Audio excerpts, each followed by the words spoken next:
না ছোট বড় কথা বলছি নলনি নাই কত হয় ফুলি কি দর হয় ফুলি কি দর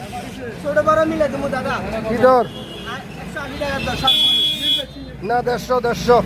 150 ধরো বলে দাও হ্যাঁ দে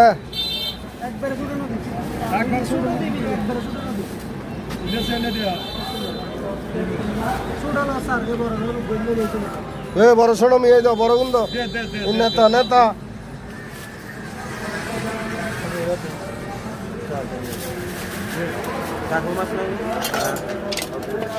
দারুন মাছ 180 টাকা কেজি শিলপাত্র এটা কয় কেজি শিলপাত্র এটা কয় কেজি 4 কেজি আছে দাদা